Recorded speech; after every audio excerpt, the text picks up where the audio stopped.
Hello friends, स्वागत है आपका मेरे इस यूट्यूब चैनल में। तो आज हम देखने वाले हैं एंगुलर कंपोनेंट के बारे में।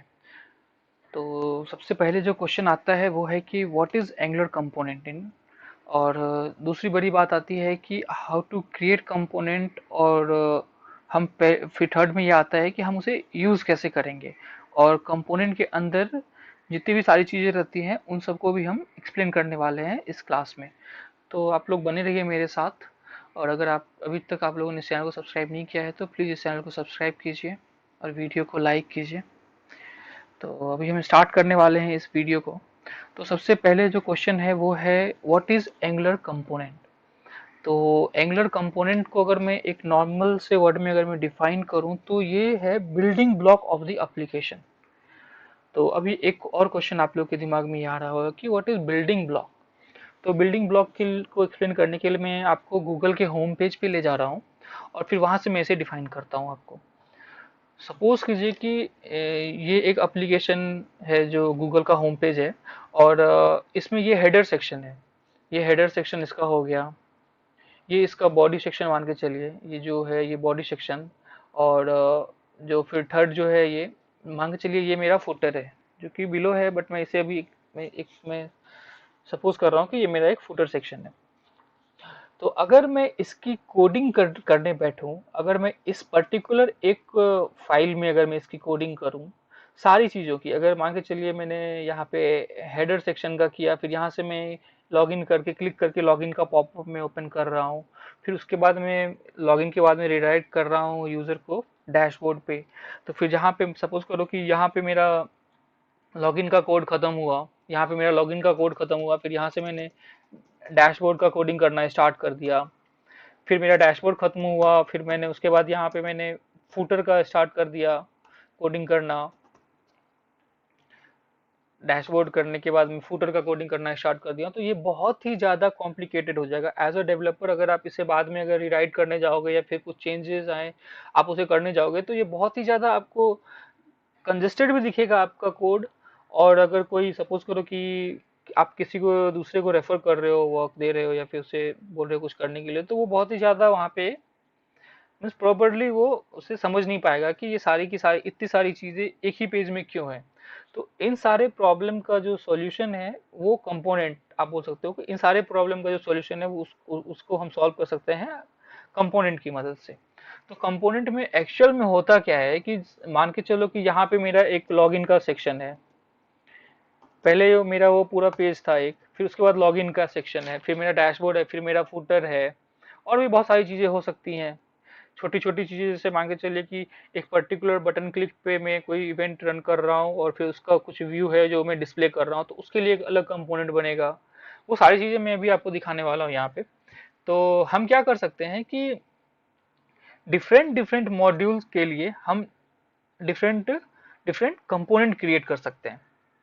तो ऐसा कोई लिमिटेशन नहीं है कि हम एक एप्लीकेशन में एक प्रोजेक्ट के अंदर 10 20 50 कंपोनेंट क्रिएट कर सकते हैं। आप अनलिमिटेड कंपोनेंट क्रिएट कर सकते हो इसके अंदर अपने फंक्शनैलिटी के अकॉर्डिंग। जितनी आप फंक्शनैलिटी है आपके एप्लीकेशन पे, तो उन सब के अकॉर्डिंग आप कंपोनेंट क्रिएट कर सकते हो यहाँ पे। तो मैं अभी आपको दिखाने वाला हूँ कि हम लोग ये एंगुलर में कंपोनेंट क्रिएट कैसे करते हैं और फिर उसका यूज कैसे करते हैं हम अपने एप्लीकेशन में।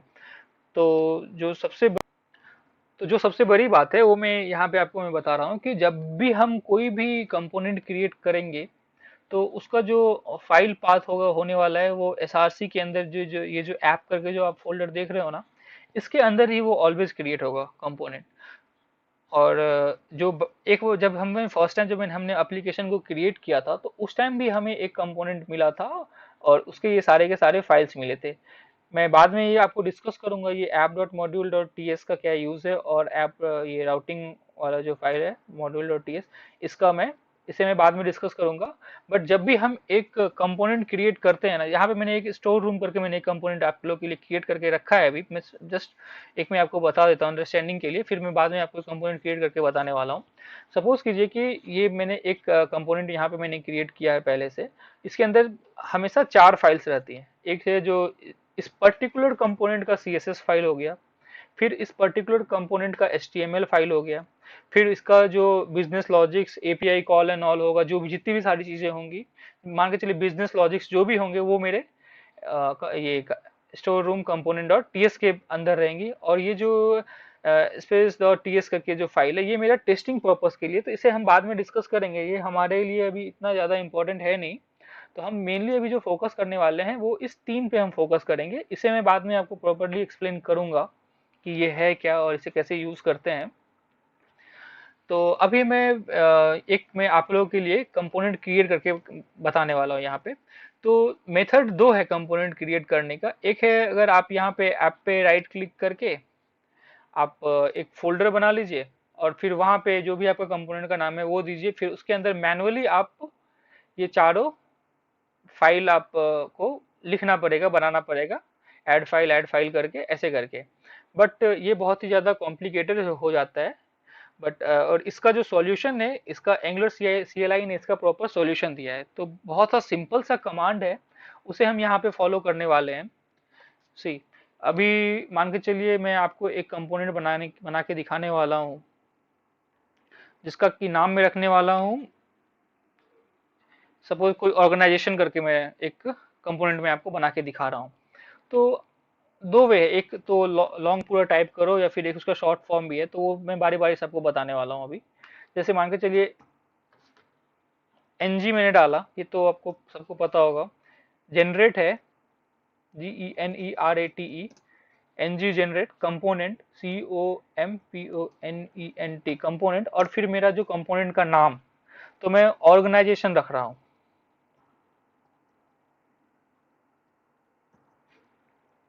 ऑर्गेनाइजेशन। अभी मैं इस पे जैसे ही एंटर करूंगा ना, तो आप देखिएगा कि यहाँ पे चार फाइल ये क्रिएट करेगा मेरे लिए।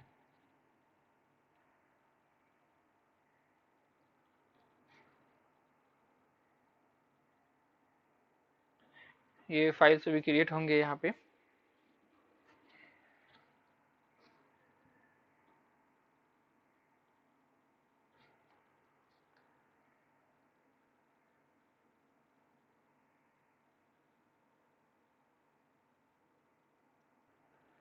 सी, यहाँ पे मेरे चारों के चारों फाइल्स क्रिएट हो चुके हैं।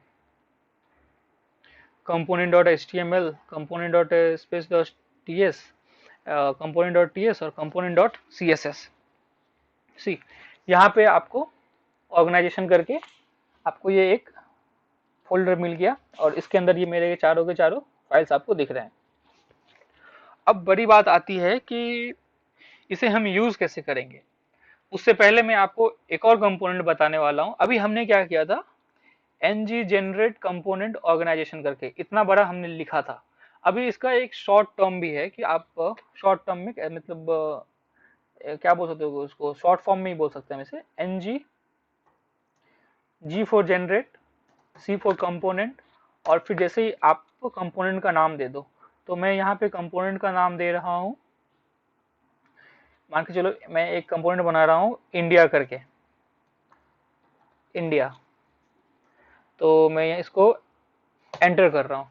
तो अभी आप देखिएगा कि सेम जो चार फाइल ऊपर मुझे वो पूरा लिखने के बाद जो जो फाइल, जो भी फोल्डर मेरा बना यहाँ पे ऑर्गेनाइजेशन करके कंपोनेंट, वही अब मेरा सेम एक इंडिया के नाम से मेरा यहाँ पे बनने वाला है। सी, ये चारों के चारों मेरे बन गए, और ये मेरा एक कंपोनेंट यहाँ पे रेडी हो गया। तो अभी एक आप लोग के दिमाग में एक क्वेश्चन आ रहा होगा कि हम इसे यूज कैसे करेंगे।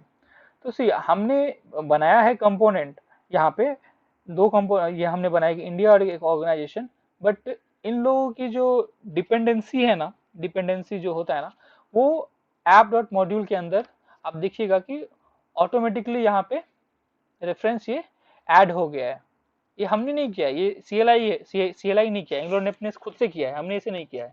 और ये NG मॉड्यूल के अंदर डिक्लेरेशन सेक्शन में ये ऑर्गेनाइजेशन कंपोनेंट और इंडिया कंपोनेंट ये ऐड हो चुका है।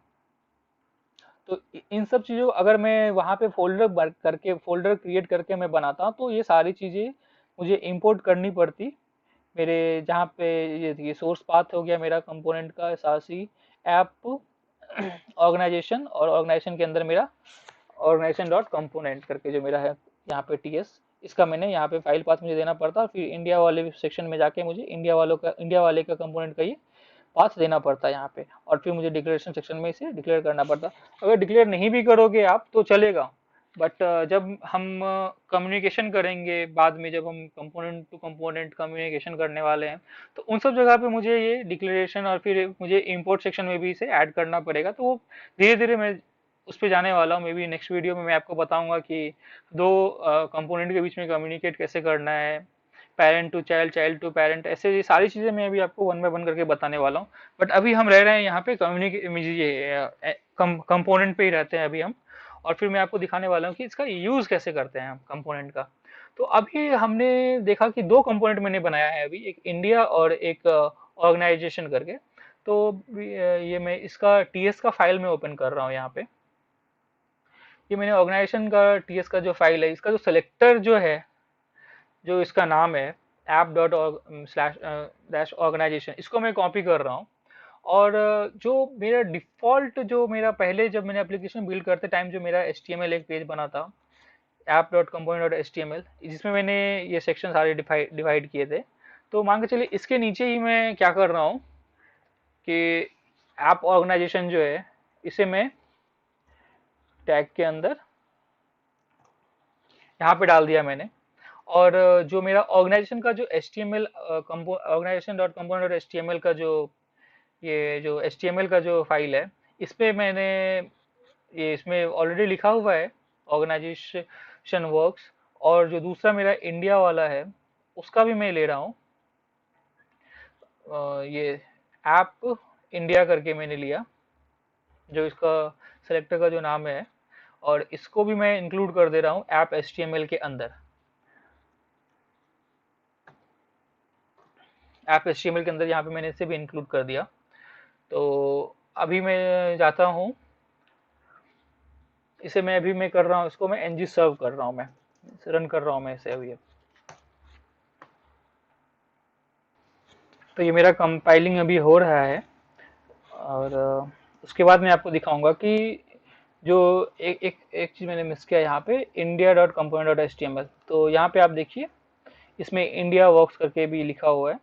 और तो अभी मैंने दोनों का जो था टैग मैंने app dot component dot HTML के अंदर मैंने ऐड किया है। कुछ भी HTML कोड मैंने नहीं लिखा है, बस जो सेलेक्टर का जो नाम था वो दोनों मैंने यहाँ पे ऐड किया है। तो अभी जब ये कंपाइलेशन डन हो जाएगा तो आप देखिएगा कि जो भी मेरा India dot component dot HTML page में लिखा हुआ था और organisation dot component dot HTML page में लिखा हुआ था, वो सारी की सारी चीज़ें मेरे ब्राउज़र पे, जो मेरा ये एंगुलर कंपोनेंट है, इसके नीचे मुझे ये लिखा हुआ मिलेगा।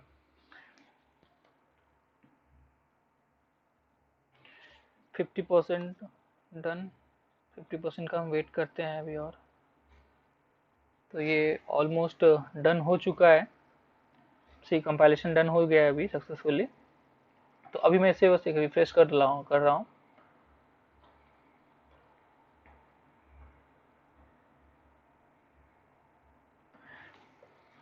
वन मिनट, कुछ मिस किया है मैंने क्या यहाँ पे, ऐप डॉट ऑर्गेनाइजेशन,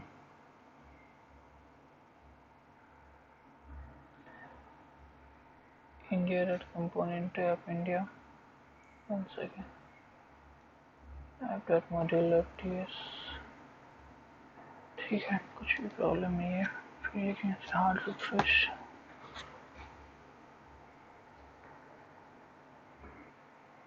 सो यहाँ पे मैंने इसे ऐड किया है, एक मैंने हार्ड रिफ्रेश इसको लिया है, कंट्रोल F5। तो सी यहाँ पे मेरा ऑर्गेनाइजेशन वर्क और इंडिया वर्क्स करके मुझे यहाँ पे ये दिख रहा है। तो इससे आपको आइडिया लग गया होगा कि हमने अपने प्रोजेक्ट के अंदर कंपोनेंट को कैसे इंक्लूड करना है। सिंपल सा था, मैंने ng जनरेट करके मैंने एक कंपोनेंट क्रिएट किया, दो कंपोनेंट क्रिएट किया यहाँ पे। और फिर जो भी उसके जो HTML वाले पेजेस थे, और उसके TS से मैंने उसके सेलेक्टर को लिया और अपने app dot component dot HTML के अंदर मैंने उसे ऐड कर दिया। तो अभी एक बड़ी बात ये आप लोगों के दिमाग में एक ये चीज़ आ रही होगी कि मान के चलिए ये ऑर्गेनाइजेशन करके मेरा HTML का पेज है, इसका ये CSS है, यहाँ पे है CSS। एक इंडिया करके जो है मेरा फोल्डर है, ये कंपोनेंट है, इसका अलग ही CSS है। फिर एक और जो मैंने स्टोर रूम करके बनाया था पहले, उसका भी अलग सीएसएस है। और एक आपको डिफॉल्ट सीएसएस यहाँ पे दिख रहा होगा, app dot component dot sorry, वो तो ऐप डॉट कंपोनेंट, ये नीचे होगा style dot C S S.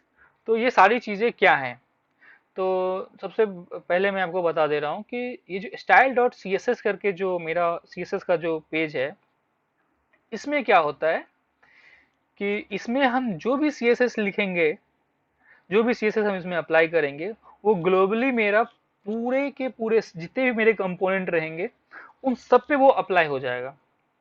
तो इससे मैं एक एग्जांपल लेके अभी मैं दिखा दे रहा हूँ आपको कि जो मैंने आपको अभी बातें बताई वो कैसे रियल इसमें कैसे हम अप्लाई करेंगे। तो ये चीज़ हम रियल में हम अप्लाई करके भी हम देखते हैं कि सपोज करिए कि India dot component dot HTML के अंदर ये मेरा एक पैराग्राफ का टैग है, पी टैग है, और ऑर्गेनाइजेशन के अंदर भी मेरा एक पी करके टैग है। तो अभी मैं क्या कर रहा हूँ कि इस वाले पी टैग के लिए मैं global C S S define कर रहा हूँ, जो कि मेरा style dot C S S के अंदर होगा। तो यहाँ से लीजिए मैं एक कलर लेता हूँ, कलर रेड करके मैं ले ले रहा हूँ। तो इसको मैंने डिफाइन किया यहाँ पे, और जैसे ही मैंने इसे सेव किया तो अभी आप देखिएगा कि ये जो organisation dot component dot H T M L और जो मेरा India dot component dot H T M L करके जो पेज है मेरा, ये दोनों, इसमें दोनों में जहां जहां पे ये पैराग्राफ का टैग है, पी टैग है, वहां पे ये सी एस एस अप्लाई हो गया होगा। सी रिफ्रेश करने के बाद आप देखिए India works and organisation works, ये दोनों जो भी दोनों मेरे कंपोनेंट वाले थे वो दोनों में ये सी एस एस अप्लाई हो गया। तो अभी इसे मैं छोड़ रहा हूँ यहाँ पे, और अभी मैं आपको दिखाने वाला हूँ कि जैसे India dot component dot C S S करके ये जो मेरा सी एस एस का जो फाइल है, इसमें मैं एक स्टाइल शीट डिफाइन कर रहा हूँ। इसका मैं कलर ले रहा हूँ, one second,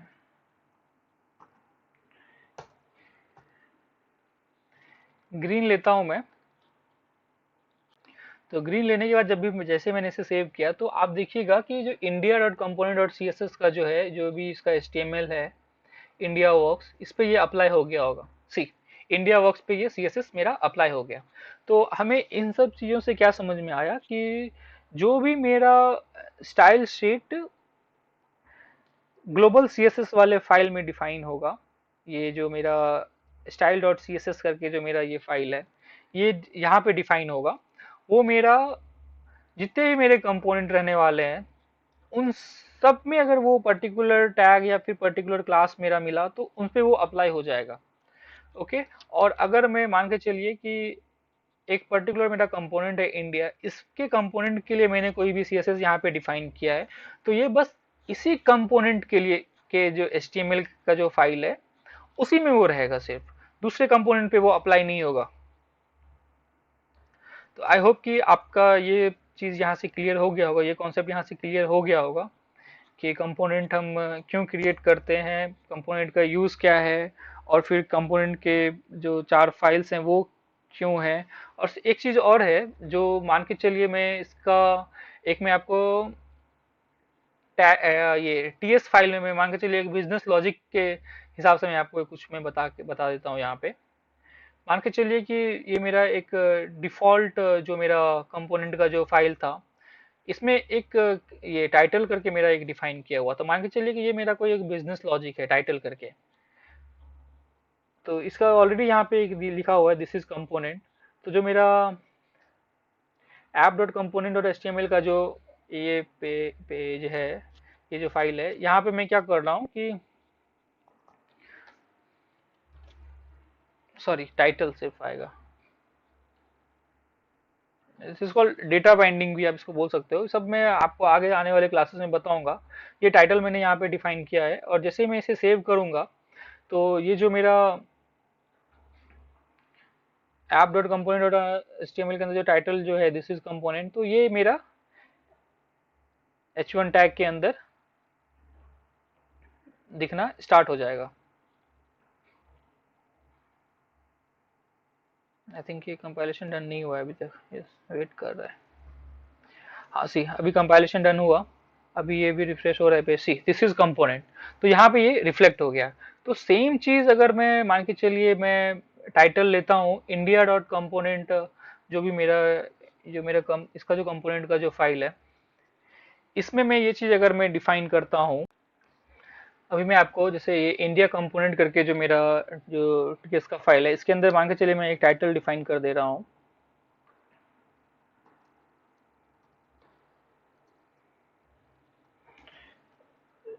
this is India component,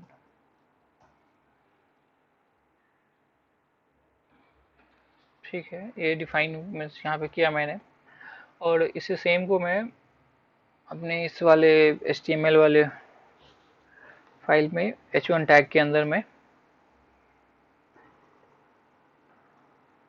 एक टाइटल में डबल कर्ली ब्रेसेस के अंदर में से मैं डाल के सेव कर दे रहा हूँ जो टाइटल मेरा था। तो this is what we called data binding, one way data binding आप इसको बोल सकते हो। मैं आगे आपको डिटेल में बताने वाला हूँ, डेटा बाइंडिंग वाले जब सेक्शन में हम लोग जाएंगे वहाँ पे मैं आपको प्रॉपरली से एक्सप्लेन करूँगा। सी अभी ये कंप्लीट हो गया है टाइटल कंपाइलेशन। तो अभी देखिए ऑटो रिफ्रेश हो रहा है ये पेज, और see this is India component, जो मेरा मान के चलिए इसे एक बिजनेस लॉजिक हम समझते हैं, जो मैंने इसके टीएस के फाइल में किया, यहाँ पे चेंजेस जो भी मैंने ऐड किया वो मेरा HTML पे रिफ्लेक्ट हो रहा है। अगर मैं सेम टाइटल में अगर दूसरे कंपोनेंट में अगर डाल दूं, मैं ऑर्गेनाइजेशन के कंपोनेंट में मैं डाल दूं टाइटल, यहाँ पे एक H1 टैग ले लेता हूँ मैं यहाँ पे, इस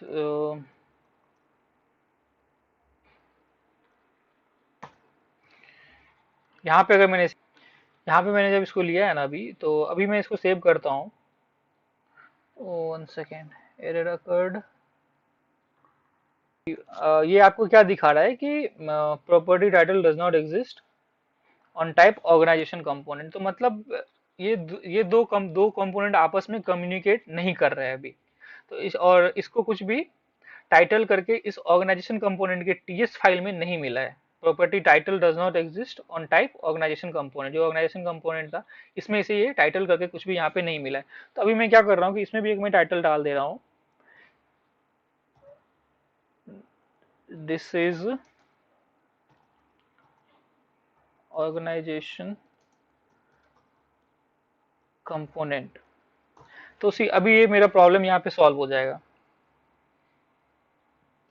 जैसे ही हम इसे सेव करेंगे तो ये कंपाइलिंग स्टार्ट होगा, और जब भी डन हो जाएगा तो अभी इससे क्या हुआ कि ये प्रॉपर्टी इसे इस वाले ऑर्गेनाइजेशन डॉट कंपोनेंट वाले फाइल में मिल गया, और अभी ये यहाँ पे इसे डिस्प्ले भी करने लगा। ऑर्गेनाइजेशन कंपोनेंट, सॉरी, जो मैंने पैराग्राफ टैग के नीचे डाला था। तो अभी आई होप कि आपकी सारी जितने भी आपकी क्वेश्चंस होंगे कंपोनेंट से रिलेटेड वो सारे के सारे यहाँ पे क्लियर हो गए होंगे। तो एक बार हम फिर से एक बार रिकॉल कर ले रहे हैं इसको, कि हमने जब कंपोनेंट क्रिएट किया, ng generate component, component name जो है मेरा ये CLI कमांड है उसके थ्रू किया, तो मेरा 4 फाइल जनरेट हुआ है, CSS file, HTML file, space dot ts file, और फिर उसका कंपोनेंट डॉट ts फाइल। तो जो आपको मैं बता रहा हूँ कि ये जो इसका आपने एक देखा होगा कि जो बाय डिफॉल्ट जब एप्लीकेशन के टाइम पे जो मेरा एक app dot component dot T S करके जो मेरा फाइल जो ये जनरेट हुआ था यहाँ पे, ऐप डॉट कंपोनेंट डॉट, ये रूट कंपोनेंट रहता है किसी भी एप्लीकेशन के लिए, ये एक रूट कंपोनेंट रहता है। तो अभी नेक्स्ट क्लास में मैं देखूंगा कम्युनिकेशन बिटवीन टू कंपोनेंट, और फिर एक होता है कंपोनेंट लाइफ साइकिल हुक्स होता है, तो उसे भी मैं वहां पे एक्सप्लेन करूंगा। मेनली उसमें क्या होता है कि क्रिएट, अपडेट एंड डिस्ट्रॉय, तो ये सब चीजें हैं वहां पे। तो मैं नेक्स्ट वीडियो में communication between the components and ये life cycle hooks of the component, ये दो चीज मैं देखने वाला हूँ। तो आई होप आपको ये वीडियो पसंद आया हो। अगर आपको ये वीडियो पसंद आया है तो प्लीज़ इस चैनल को सब्सक्राइब कीजिए, वीडियो को लाइक कीजिए, और अपने दोस्तों के साथ भी इसे शेयर कीजिए। Thank you for watching.